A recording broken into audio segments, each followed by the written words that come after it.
Olu lusasazo ngqo lweendaba kwikomkhulu le-SABC e-Auckland Park eRhawutini nazo eziphambili.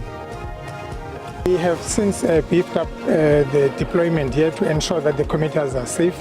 We're going to have public order policing here, and we are also monitoring the road using flying squad, law enforcement as well as traffic. Kutyalwe amapolisa ongezelelweyo kwiirenki zeeteksi eziliqela eKapa kulandela isiganeko sodubulo esehle izolo kwirenki yaseMfuleni nekusweleke abantu abane kuso. Presley was layered. He was a man of deep feeling and enormous contradictions. There was light in him, dazzling, uncontainable light. Ufihlwe ngenkonzo echukumisayo umdlali kwimifanekiso panyapanya ongasekhoyo uPresley Chweneyarhaya. Kuqiniswa ukhuseleko kumzila wogqatso lweComrades Marathon olusuka eMgungundlovu lusingise eThekwini.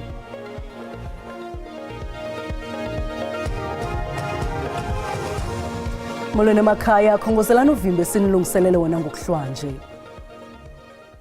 Kutyalwe amapolisa ongezelelweyo kwiindawo zokukhwela abahambi eKapa emva kodubulo olusube imiphefumlo yabantu abane kwintsasa yayizolo ngabantu abane abadutyulwe kwirenki yeteksi eMfuleni ze konzakala abathathu kunye nomkhweli. Umfelandawonye weteksi Santakho eNtshona Koloni uthi ziyaqhuba ukusebenza iinqwelo zabakhweli ngaphandle kokuphazamiseka.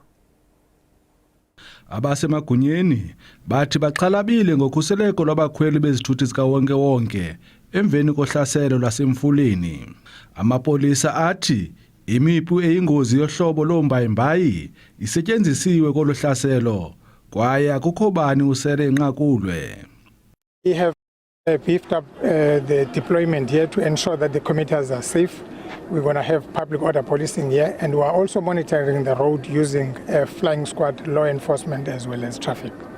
Umbutho e-South African National Taxi Association Council nawo uthi yasinyevulela esi senzo. Santakho will be meeting with the relevant taxi associations to establish a full account of the events and determine how we can assist in restoring stability and preventing further conflict. Abasemagunyeni bakwavakalise inkxalabo ngesi siganeko sokubulawa kwabantu abaliqela bendawonye.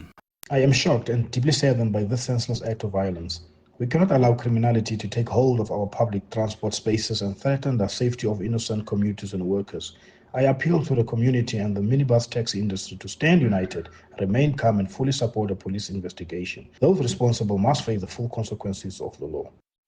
Abasemagunyeni bathi babinze ngekhulu lamawaka erandi ngakulowo nokuthi aze ngaphambili nolwazi elinokuncedisa uphando kumapolisa. Ndingumlamli Maneli wendaba ze-SABC eKapa. Kuyaphela ukujongana ngezikhondo zamehlo e-Ado eMpuma Koloni emva kokuba udusho beluphakathi kwabahlali nabemi bangaphandle lusube imiphefumlo yabantu abane lwashiya abalishumi bonzakele. Kubanjwe abemi bangaphandle abangenazimpepha abali126 kwaye baza kubuyiselwa kumazwe abo. Kuzolile kwakhona kwizitalato zase-Ado kulandela iintsuku zodusho nonxunguphalo. Kutyalwe amapolisa kulo mandle kwaye abemi baseZimbabwe bebegxothiwe kule ndawo babuyele kumakhaya abo. The situation is a bit calm at the moment. The people have settled very well, and we are looking forward that things will be well, and people are going to be connected as before, to stay as before. Yeah. Usodolophi wase-Ado uqinisekisile ukuba yonke into ibonakala ibuyela kwisiqhelo kwaye uyavuma ngezikhalazo ezivela kwidolophu ekufutshane yaseKergood malunga nabantu abafudukile kuloo mandla. Amanyathelo okhuseleko ayamiselwe ukuze kuthintwele ungonyamelo olungakumbi. As a municipality, we'll have a road show. I've spoken with the Speaker of Council. We'll have a road show so that we engage our communities, the imperative of having these foreign nationals, so that there's understanding that these people are not here to take anyone's job, but they are here to seek refuge. Kukho izityholo zokuba abantu bangaphandle bavalelwe ngaphandle ngokufumana ukutya. Umasipala uthi bayancedisa apho banako. Last week on Friday, we had a meeting with the MEC of Community Safety. As a municipality, we've been crying that we are alone in this situation, yet it's not our function. He promised us that he will coordinate all departments that are relevant so that we deal with this matter of deportation of these people. Abamemi bamazwe ngaphandle abanganamaphepha baza kuvela enkundleni ngomhla we-11 kule nyanga. Kwiindaba ze-SABC, Ndunguntombuzo kubhalindulwa e-Ado. Amapolisa aseFreystata athi alixhobise kangangoko iqela elikhethekileyo elithwaliswe uxanduva lokukhangela ityendyana elilahlekileyo kaMogelo Bawukudi. Kutyholwa ukuba uBawukudi uxhwilwe ngoLwesine eBloemfontein ngamadoda amabini angaziwayo esendleleni ebuya esikolweni. Ukunyamalala kukaMogelo Bawukudi ominyaka 19 kushiye uluntu lwaseBloemfontein lunemibuzo emininzi engenazimpendulo. Umba wokhuseleko inkxalabo ogxa bakhe notitshala babambe umthandazo wokuba abuye engenawo nomkrwelo. And one thing I want to tell him is, don't give up. Wherever you are, we are praying for you. We know you will find your way back home. And when you come back, we know you will make jokes about it, but we love you and we wish you to come back safely. Amapolisa athemba ukuba aza kufumana umkhondo wakhe ongekudala. The team's clear and uncompromised mandate is to bring Kamogelo home safe and alive and apprehend whoever is behind this barbaric act. According to the Provincial Commissioner, the investigation has reached a very critical stage. All we can do is to just support the community and the family at large. Abafundisintsapho nabo basamachekile. Know him as a very energetic, spontaneous young man who loves life and with many friends. He's really a leader in his group and people looked up to him. So we're shocked with everything that happened. Usapho lusanxunguphele isebele zemfundo lithi linika inkxaso ngokwasengqondweni abafundi notitshala.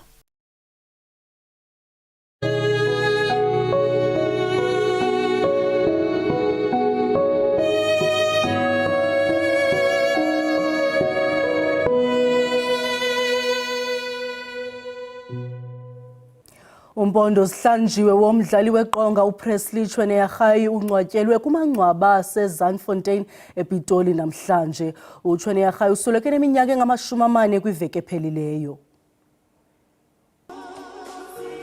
Zivakele izingqi zabahlobo usapho nababesebenza naye uPresley Chweneyagae bebhiyozela ubomi bakhe abuphile ngokuthetye.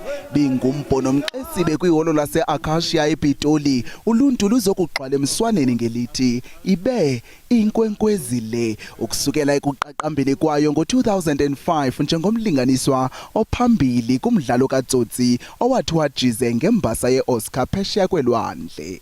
Kambeke ithetha italente yakhe kwiinkqubo zikamabonakude ezahlukeneyo eziquka iZamazama, iNamba noThe River, nalapho abalasele ngokuqhula de wanqangazwa ngegama likaCobrizzi owayemlinganisa.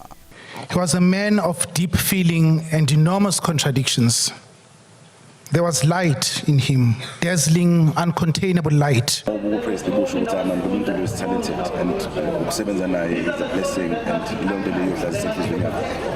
A legend in light and shadow mate, a trail of memories, a dreamer's gleam.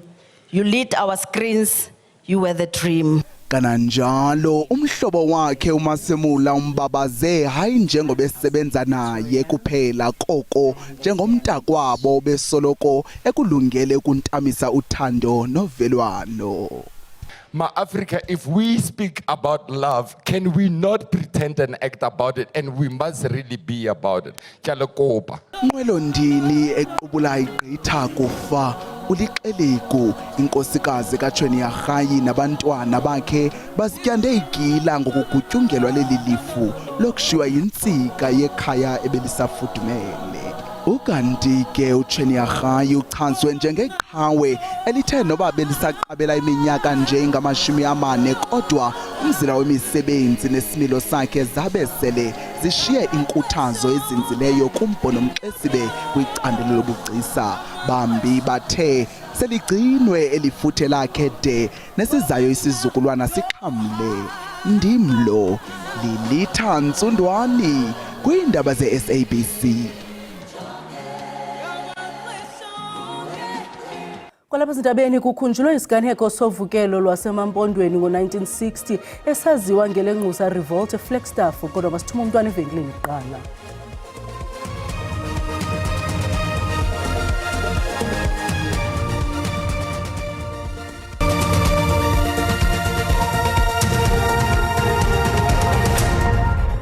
Sinamkile kwakhona uyakwazi ukuzibukela ezindaba ukuphela kwazo xa ufuna ngokuya ku-YouTube uthi SABC Indaba zesiXhosa kwinqaku lokuqala sithe.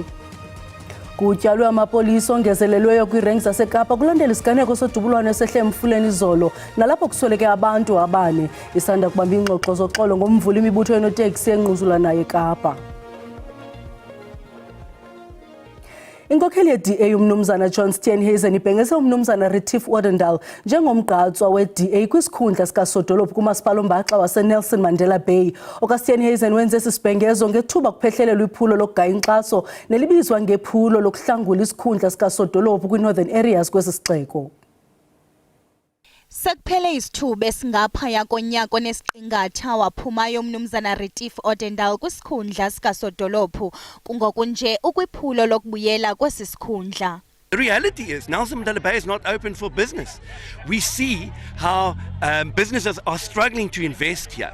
But if they have already got an investment, very often some of these businesses are sitting without a reliable electricity and water supply on a daily basis.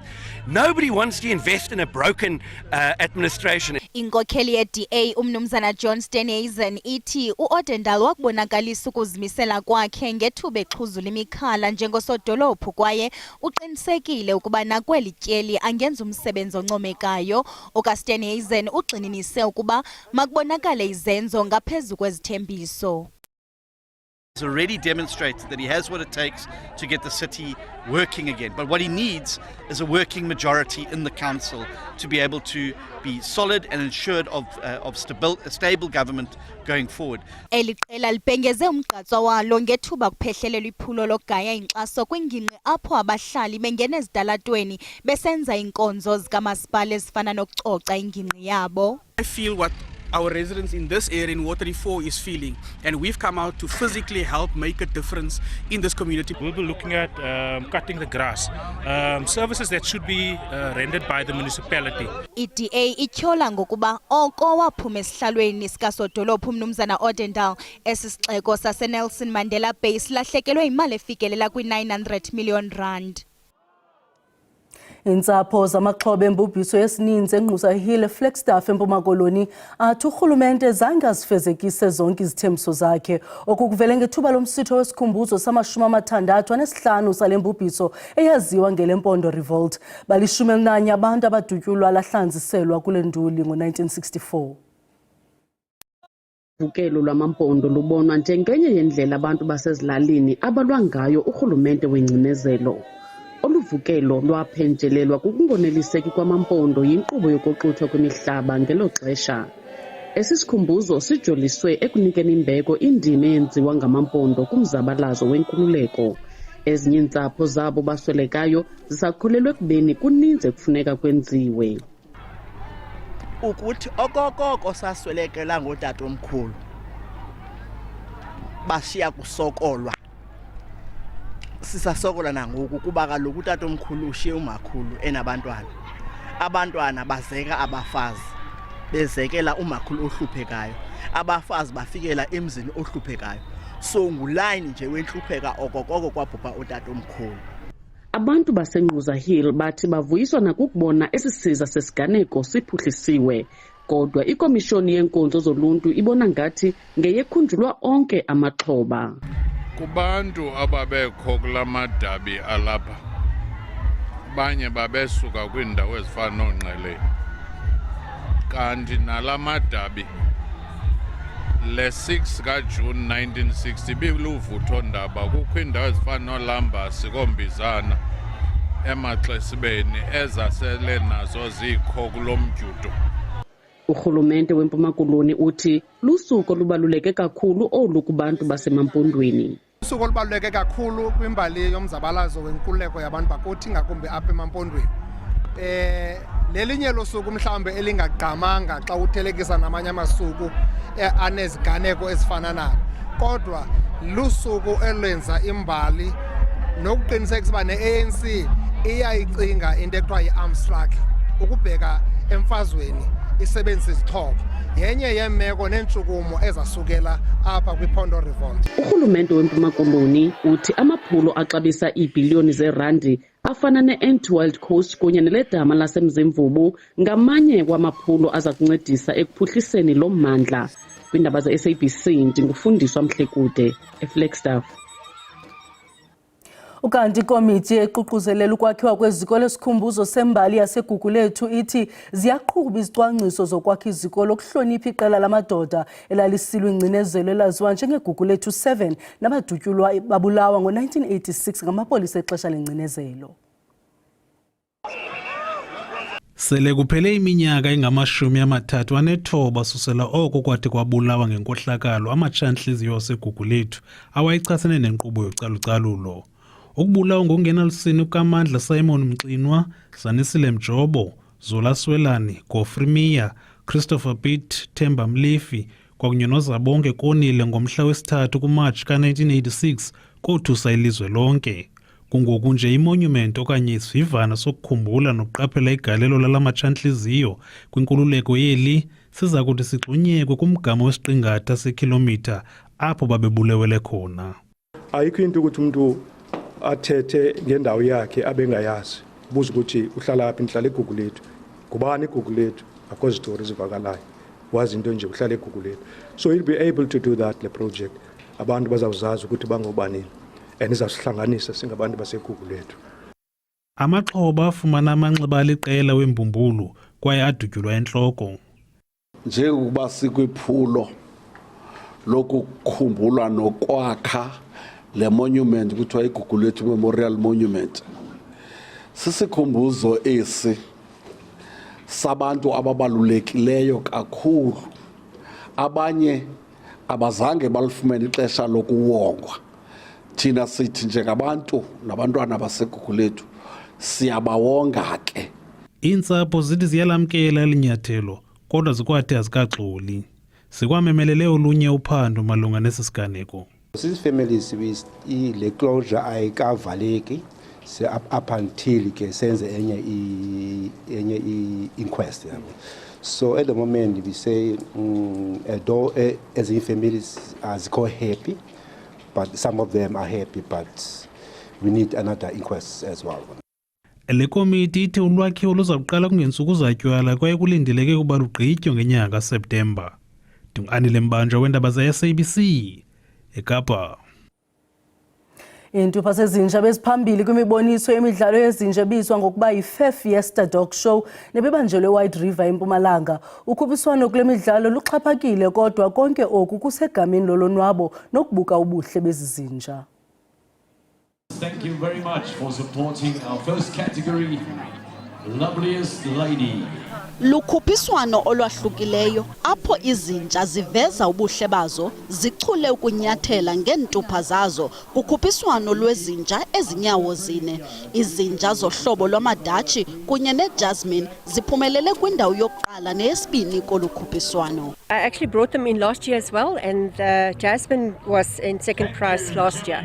So this year I'm quite happy with Duchess winning. It's fantastic, and they love to dress up. We bathed them last night and we put our clothes on and all that, and they were just so excited. Olukhuphiswano lunamawonga ahlukeneyo aquka izinja ezikhubazekileyo ezohlangulo kunye nezo zikwazi ukutsiba ngendlela ezahlukileyo kunezinye, kwaye ingeniso yolukhuphiswano iza kuya kwingxowa-mali ye-Pro-Life Pet Rescue.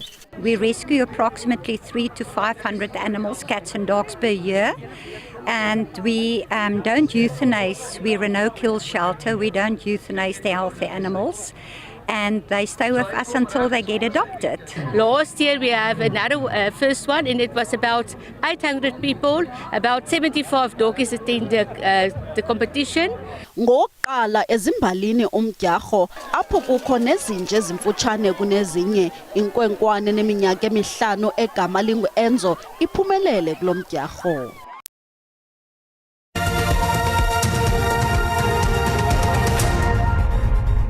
Kuqiniswe ukhuseleko kumzila ekuza kubanjelwa kugqatso lweComrades ngamawakawaka embaleki nabalandeli abagaleleke KwaZulu-Natal phambi kolugqatso. Umkomishinala wamapolisa kwiphondo Njengele Nhlanhla Mkhwanazi uthi batyale izixhobo ezongezelekileyo ukuxuma ukhuseleko ukwaqinisekisa ukuba ababambile abarhanelwa abathathu abatyholwa ngokubamba inkunzi abakhenkethi ababini baseRussia kulwandle lwaseThekwini phezolo. Lamaphoyisa asuka ezindaweni ezahlukene okubalwa kuzo iLimpopo, Northern Cape neGauteng. Kusasa bazobeka phansi umfaniswano wabo badlubhe ezokugijima njengoba bezobe bebambe iqhaza kwiComrades Marathon. Bathi bonke bakulungele ukungenela lo mjaho onzima nomkhulukazi.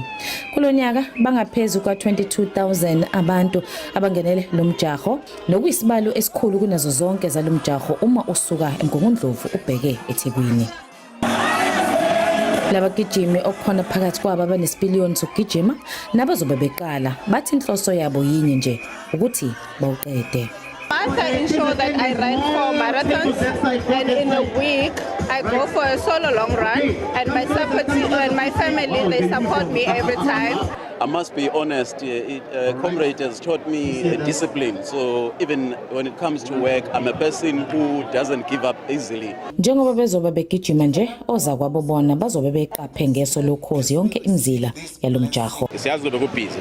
So ingakho sitshala amaphoyisa amaningi. Singasebenzi sodwa, sisebenza nabo bonke ozakwethu sibambisene nabo kumasipala. Kanti sikwazile ukuthi sithole nama helicopters sobe sindiza ngawe emoyeni ukuze sikwazi ukubhekana endaweni eningi ezingeke sikwazi ukuzibona masama ngemoto. Comrades Association ithi umjaho walonyaka kuzoba kuhlolwa ngawo umjaho wango-2027 nokuzoba kungowekhulu. Kwizindaba ze-SABC ngu-Ayanda Mhlongo eThekwini. Sibulele mawethu ngokusiboleka indlebe kamnandi mawethu.